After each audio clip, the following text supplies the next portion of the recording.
All right, so I'm here hanging out with Karl from Richmond, Virginia, part of the James River Aquarium Society.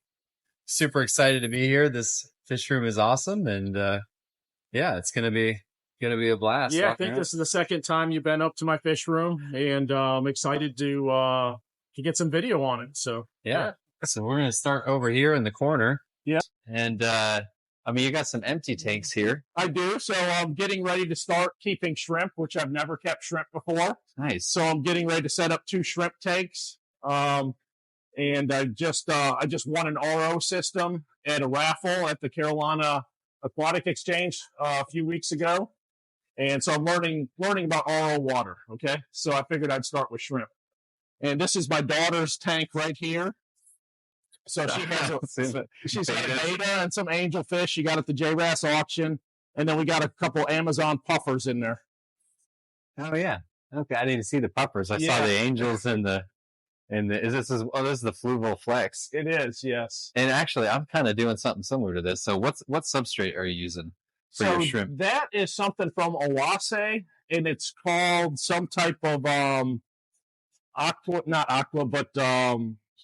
scaping substrate. I'm not sure what it's called, but when I was reading on the bag, it's good for shrimp. And I don't know a lot about shrimp, so I can't tell you what it is. Nice.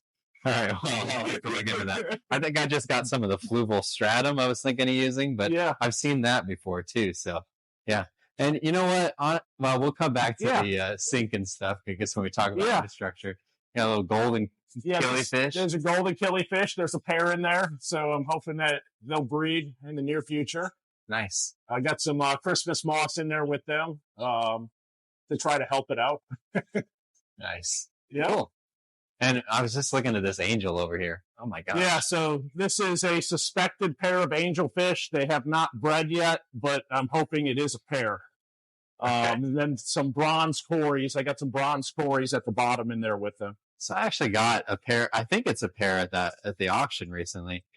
Is it nuchal hump or what do you?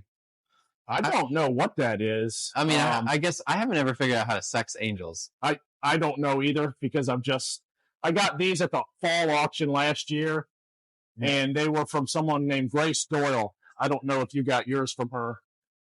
It was, I can't remember. Yeah. It didn't have a name on it. It had a company. Okay. I can't remember the name of it. Probably Blue Ridge. I don't know. It wasn't Blue Ridge. Maybe it was. I can't remember. But yeah. Oh yeah. I got some cories in there. Yes. They're just basic bronze cories. And I'm just trying to learn how to breed cories. So I just got some basic cories to. I haven't figured out cories. Learn how to breed them. So, but cories are super popular around here. For sure. I couldn't believe at the auction how many people were just jumping for the cories and the prices that they were going for. You got it. I was going to get some and I was like, oh, well, I didn't budget for that expensive of a cory. I thought I could get some for cheaper. So I had to go elsewhere. So this tank down here is a 124 foot. And I had some albino heckelei in here, but recently I've gotten rid of them. So I have some more in quarantine on the other side that we're going to be making into a South American type tank. Nice. So cool. Yeah. And you got like a whole wall of fry right here. Yeah. So this is a grow out area right here, and it's on a 3-barrel sump over here. And what happens is the water goes into the first barrel, and it's full of K1 media. Okay. And we'll be able to see over there in the other sump system.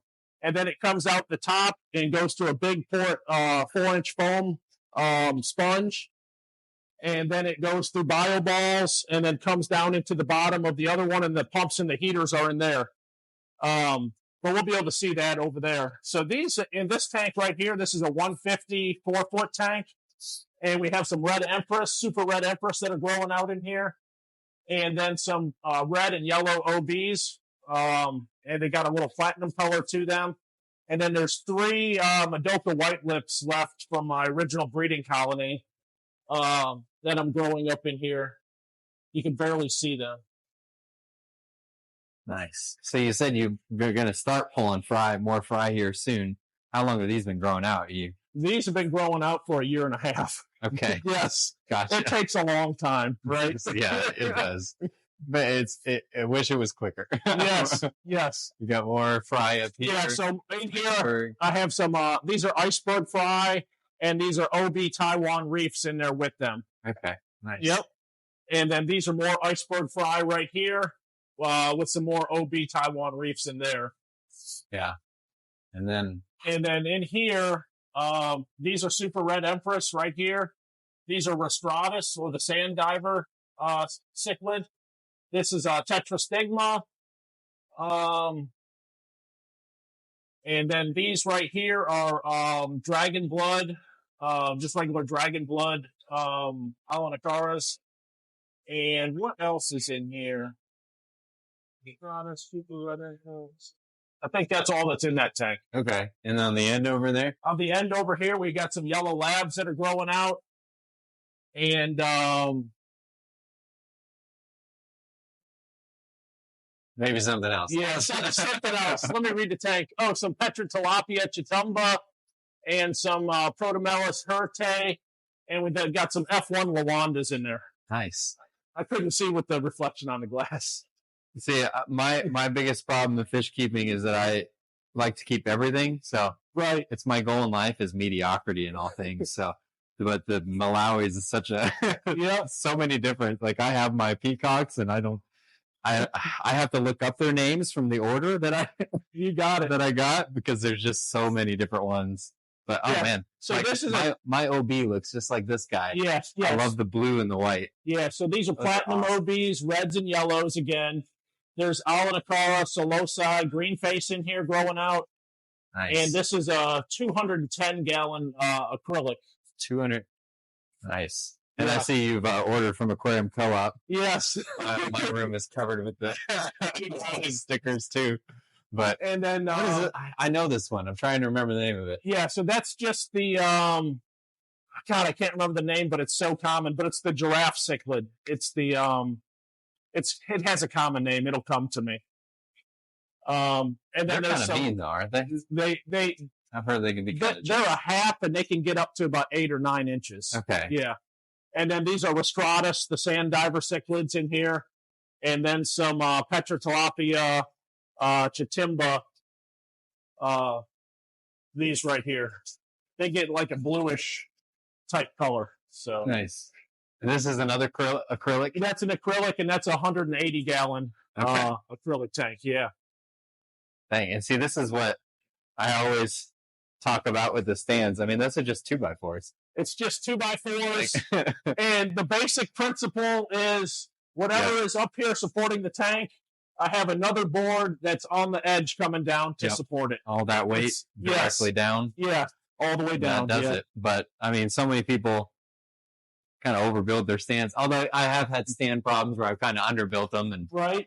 But it's just amazing how much weight a 2x4 And most of the time, when you have a tank, most of the weight is on the edge anyway. Yeah, exactly. It's not towards the center for a long tank, at least. But you know, I just think it's interesting because I do a lot of stacking also, where I like to have them on top of each other, and I've had the same problem where it's like, okay, I got to build out, away, so I can fit the stand underneath. Yeah, you have to build out for the top one so that you can get tanks stacked underneath them for sure. Yeah, exactly. Yeah.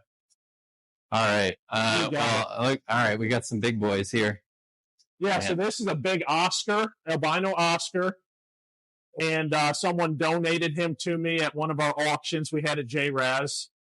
So I'm just raising him up for the rest of his life. But this tank right here is on the sump system. That's why this is a 125-gallon. So it seems like a small tank for this fish, but it's on the sump system. So it's getting a lot of water. Gotcha. I don't have anything up here right now on the top. I used to have 10 gallons up there for when I had OBs and things like that, and I was trying to get them separated in 10-gallon tanks, one behind and one in front, so that their fins could get long and they wouldn't get nipped. Yeah. And then those are parrotfish. So the orange ones are parrotfish. Have you ever thought of doing the whole hybrid thing? I have one super red Texas that's a hybrid of a parrot and a Texas. I don't know how you feel about that. That would be awesome. Yeah. I mean, I don't know that I would breed them, but I would definitely have them as a tank, right? Yeah. I think they're awesome, but yeah. I don't know. I've never gotten into the parrots though. You got it. Sorry about that. No, you're all right. I mean, they're just goofy looking fish. They are goofy. Got some cool loaches. Yeah, that's a yo-yo loach right there. Good size. Yeah, this is a Synodontis. Is that? It starts with an M. I can't remember the name. Oh, he's the darker one. Not Petricola. He's the not the Petricola. Multifasciatus. Yeah. Actually, like yeah. I think I have some. Mine are a little bit lighter. I have some multis. Oh, and I've got. I always forget. It's a Synodontis, and I don't know the name. It's a basic name. I have two of them. I have two of them. So this is like the catfish tank, nice. And then the. You got a butterfly in the bag? I do. Yes, I got two of them in the tank. They swim upside down sometimes. So. Gotcha. Cool. And then, so are these some parents of the other guys over there? Or So these are some fish that I'm not breeding because they're not. I don't like breeding a lot of hybrids except for OBs. So I don't know that they're purebred fish, so I'm not breeding them. Okay? So just kind of holding on to them. And then when people come by and they see they're pretty, I'm just trying to get rid of them little by little. Gotcha. But this is a red empress right here, but I'm sure it's not a pure red empress. He's just starting to get color. Yeah. Got some yellow labs. Good looking ones down there. Yes. That's a Taiwan, a red flush down there. And I'm not sure what kind of Mbuna that is right there. The yellow guy? Yeah. But he was just, I got a tank one time and he just, how fish just come with tanks sometimes. So. Gotcha. Yeah. And do you use this? Is this a matin filter? That's a matin filter, yeah. So all four of these tanks right here, these 4 125s, they have matin filters on them. They're awesome. These guys are amazing. Yeah. Oh my gosh. Yeah, these are Demasoni. Yeah. Wow. And I did not feed them on purpose yesterday or today because I knew you were coming because they hide when they're hungry. I mean, when they're not hungry, they're happy, they're hiding. When they're hungry, they're out. Okay? I'm sorry, you guys had to starve on my account. Yeah. You want to feed them right now? we could feed them. Are they fun to feed? I can get some food. Let me get some grab food. some. Yeah.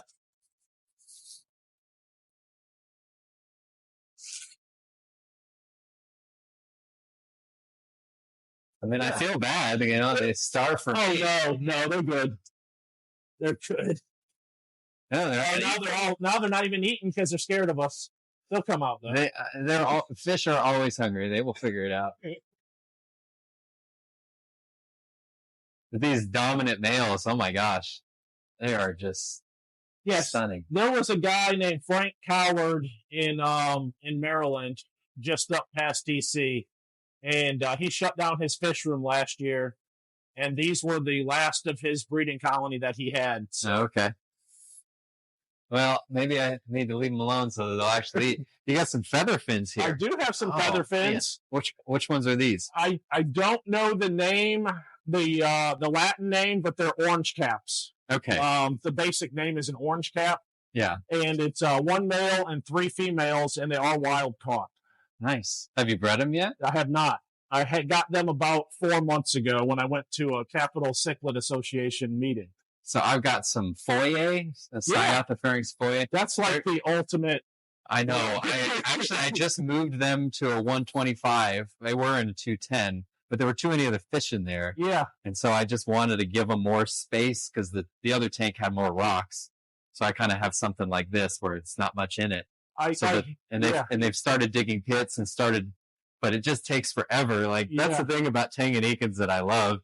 Is that you got to be really patient, but one day I know I'm going to walk down and see that bright blue, and I'm like, you got it. I'm kind of impatient myself because it's been like 2.5 years, but I don't know, makes it all worth it. So you got it.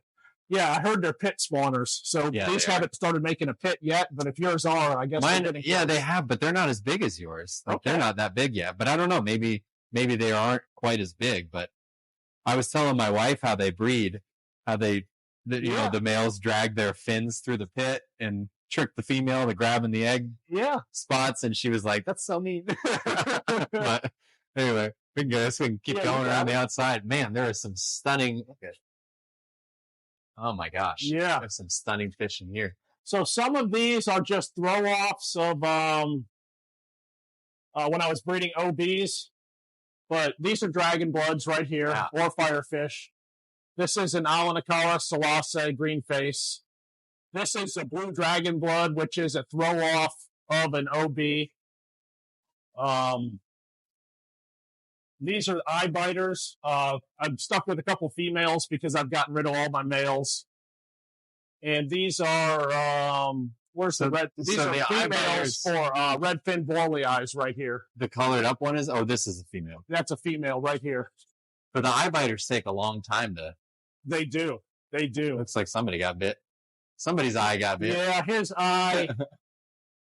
That is a Rostratus or a sand diver. Yeah. And he has awesome color, but he has a bad eye. So he's going to live out his life here forever. Nice. Yeah. That's awesome. And then these are Taiwan reefs right here. And these are throwbacks from breeding OB Taiwan reefs. So if someone wanted them just for their tank to be pretty, but it came out of an OB. Yeah. Cool. That's awesome.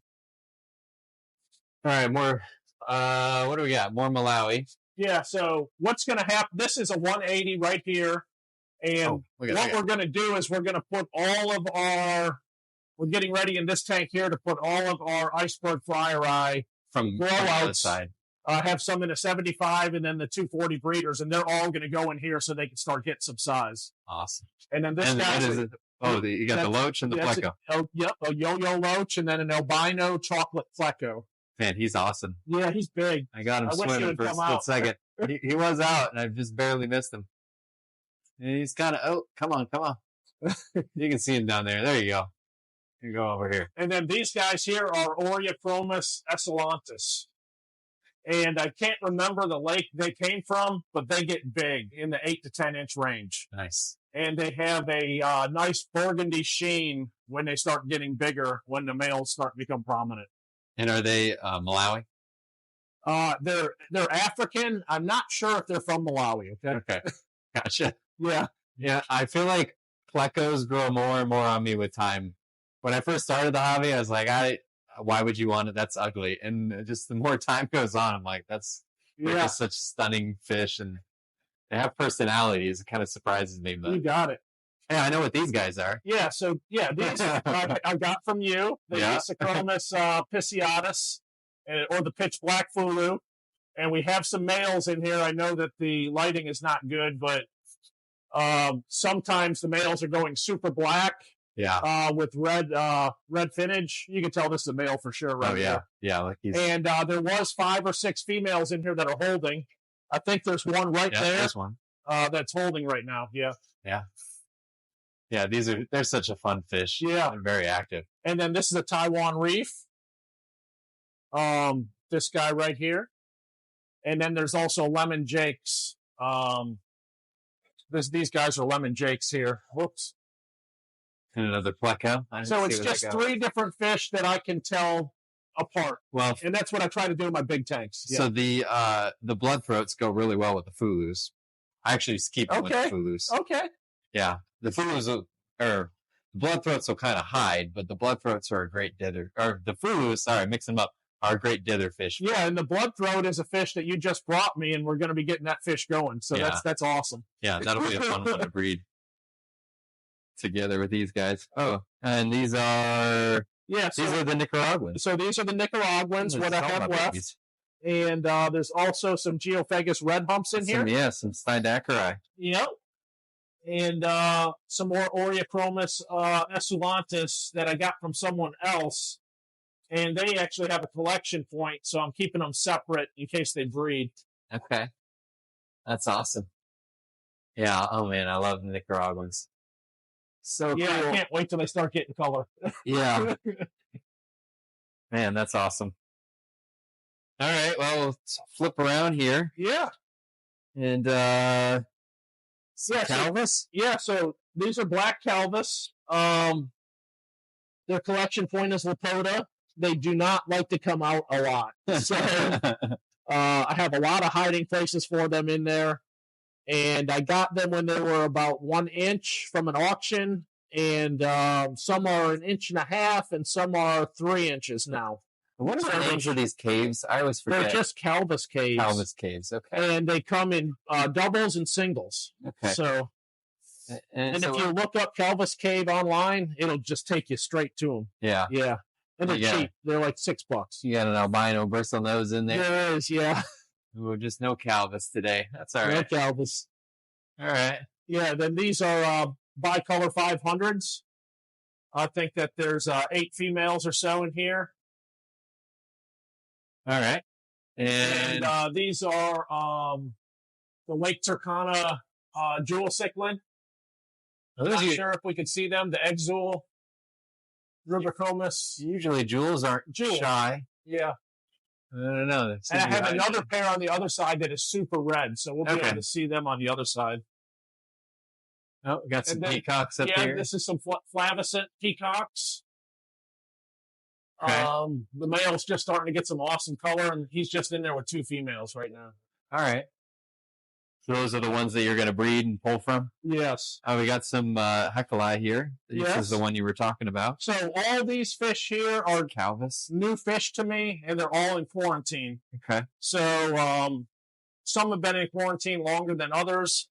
But as soon as I feel good in a couple weeks, then I'm going to start moving these fish around the fish room. So. Oh my gosh! Whenever you're done, I might come back and get some. Yeah. So are these Trets or they are? Those are Trets. Oh man! So those are the ones that look like the Frontosa, but they stay at the 5-inch range. So have you kept them for long, or these are kind of new to you? So Dave's Rare Fish just sent them to the auction for me, and I picked them up at the auction with the other fish he donated. Yeah. Man, so I moved those foyer from my big Tanganyikan tank, and I think I'm gonna there's a hole there. Yeah. And Trets is what I was thinking of going with, actually. Yeah. It's a fish I wanted for a long time. So. Oh my gosh! And these Calvus are so cool. You wouldn't think like a white fish would be pretty, but it's just the specks on it, and those are ink fin. Okay. Yep. And what geos are those? Those are the Sabini or Sabani. Nice. And you got a Tapajos? I do. No. Yeah. Is it Tapajos or it's supposed to be a Savini, but it came from somebody else, but it could be a Tapajo. It looks more like because he had Tapajos in there with the other ones. So he may have given me the wrong fish. Well, mine are, it looks like mine were the stripes on the back fin. So I don't know. I guess, I don't think it's a Smini. Okay. But for sure. It looks different. Yeah. And then, what kind of tetra is that? Colombian? It's a high fin tetra. Some high fin tetras someone gave my daughter. And then the other tetras that are in here.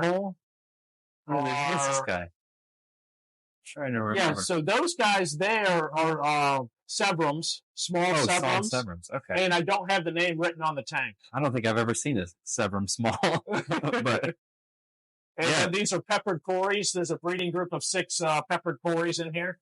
Okay.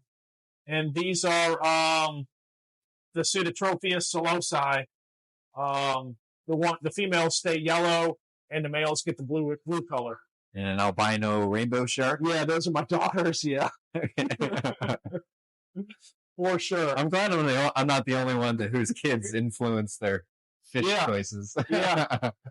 That's awesome. And then this guy under the sponge filter down here, and these here, I can't remember their name, but I think they're the Neochromis simotus, because there's 5 of them, so I think that's their name. Yeah. And then there's some smaller ones in there that are Neolamphologus saveri. I'm just looking at that Calvus again back there at this house spot. And then the kind of more darker one on top of the sponge filter is really cool. Yeah, you got it. Man, I could look at this tank for forever. Those are some awesome fish. Yeah, I'll be messaging about holding on to some of those. Yeah. I'll be back at the end of next time. And then these are Julidochromis Marksmithii. Okay. And then it's another 2 small Central Americans that I put in there, and I can't remember the name because I didn't write their name down. But their parents are over here. Okay. And I got them and their parents at the same time. Those Julies are awesome. Yeah. Yeah. I don't know if I can see these guys. So one guy stays in that little breeder tube right up here. Oh, there he is. Yeah, we can't see him really. That's just corrugated pipe. It is corrugated pipe that I just cut down. Are they both in there? I think so. Yeah, they are. And you just put a little air in there and it just floats and they hang out in there? Yeah, when it sinks, it'll sink in like 3 months, and then I'll just pick it up and put some more air in there. Nice. It gives them a hiding place if they want to hide. Wow. These Medaka? Yeah, so these are albino Medaka white lips. And there's 3 females and a male. And so big guy's a male. Big guy's a male. Okay. They used to breed, but they haven't bred in a year. So... And these are fry from the parents that I had as a breeding group. Nice. So once again, another example. You think a white fish wouldn't be pretty, but man, that is so cool. Helianthus. Yeah, these are the sunflower cichlid. It's a helianthus. I've thought about keeping these in the past. I mean, are they pretty similar to Burchardi and daffodils? They are. Yes. As far as behavior. And this used to be a Calvus tank. And I just left it set up as the Calvus tank because they like to hide anyway in structure. So, do they breed like crazy, like the Burchardi? I haven't had them breeding yet. Really? So, yes. Because I mean, my daffodils. I mean, you can't get them to stop. Okay. They just all over. Although I have them with some compressiceps, so they just get get eaten. Yeah. Exactly. Yeah. So, you got it. All right. Oh, we do have some in these. Don't take a picture of this one. I don't know what happened there. So these are gold heads. These are compressiceps gold heads right here. Okay.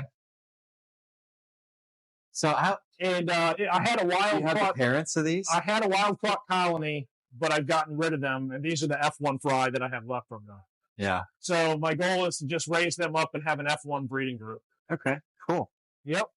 And what these are multis? Yeah, those are multis.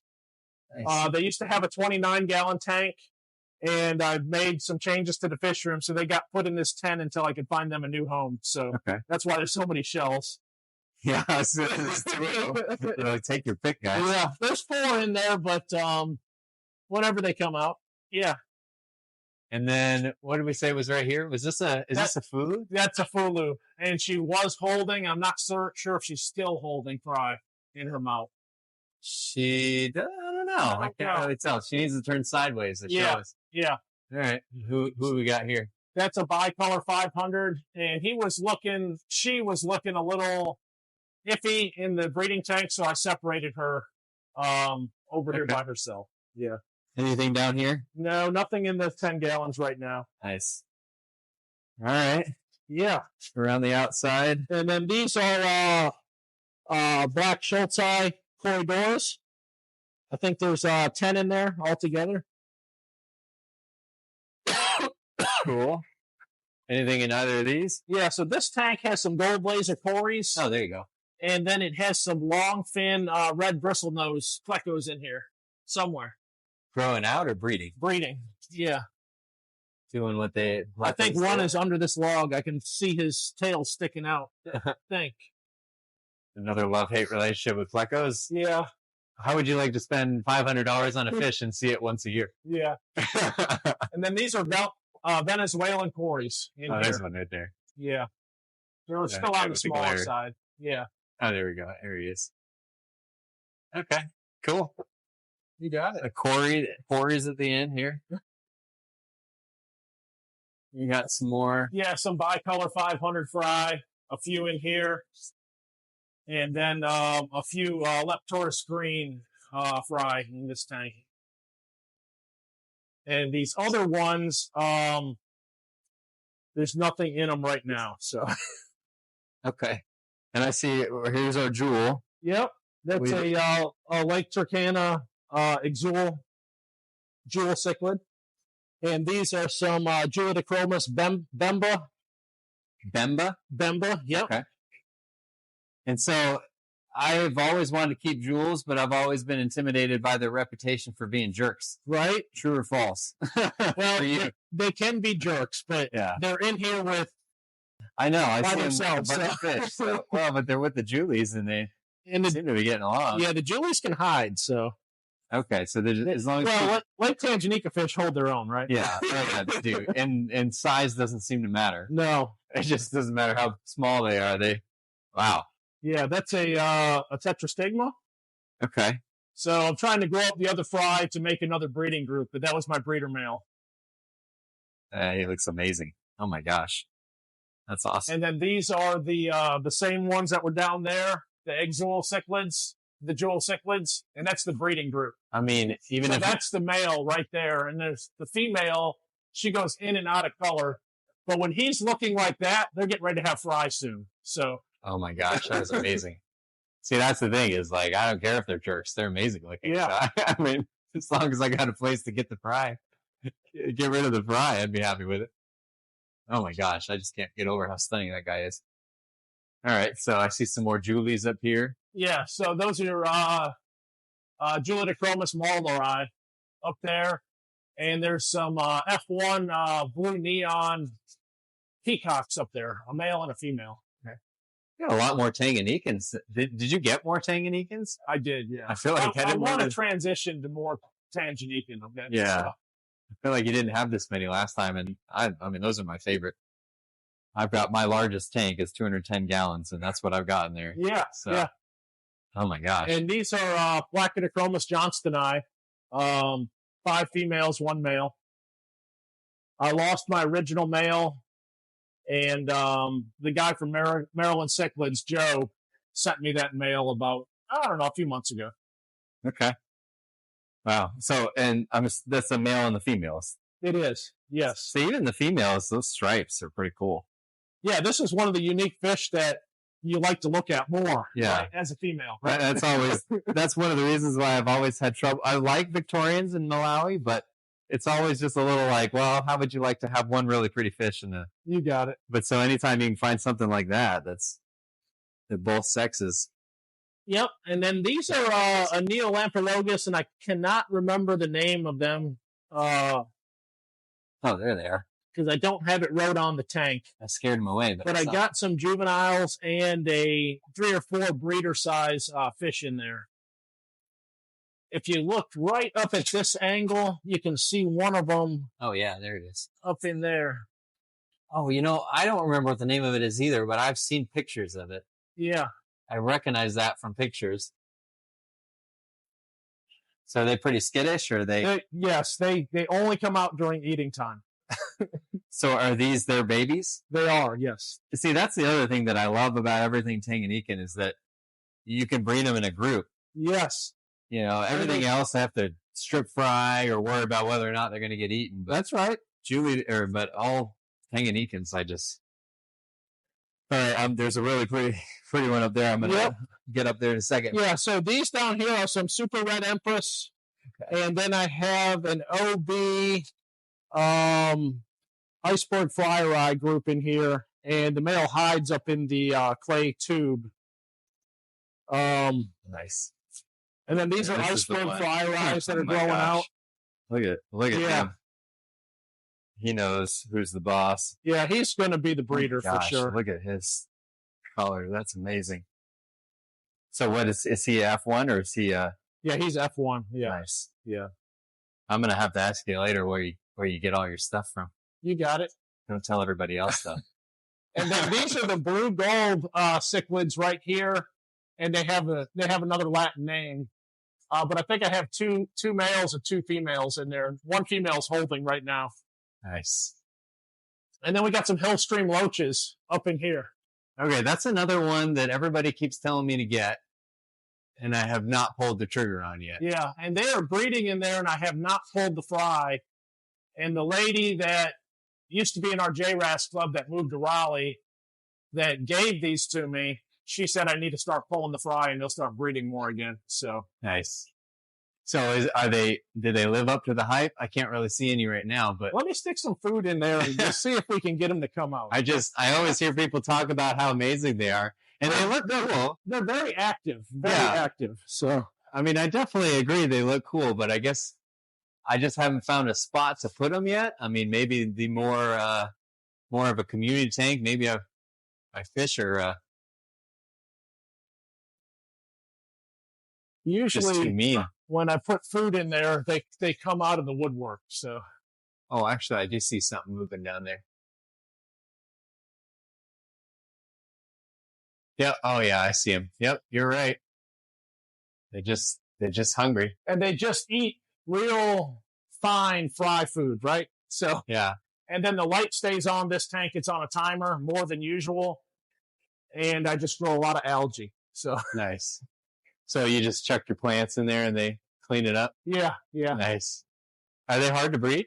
They're not hard to breed, no. And this one they just need to get of size and of age. And do they breed together? Like you don't have to separate them at all? No, you don't separate them, no.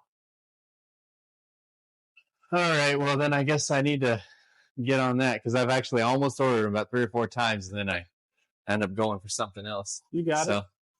Well, cool. All right, well, that's kind of the end of the tour of all the tanks. I'm really excited about it. I mean, this is absolutely incredible, but I also want to make kind of a part 2 where we talk about like the actual build. I don't know if everybody else is a nerd for building fish rooms, but I just think it's so cool to see how everybody solves all these unique problems that you get by putting this one water in one place. So you got it. So we'll end here for part 1 and then make another one, part 2 coming soon. That's we'll show you the kind of the build of the place. So thanks a lot for watching this one and see you on the next one. Thank Wish you guys. list out. Yeah.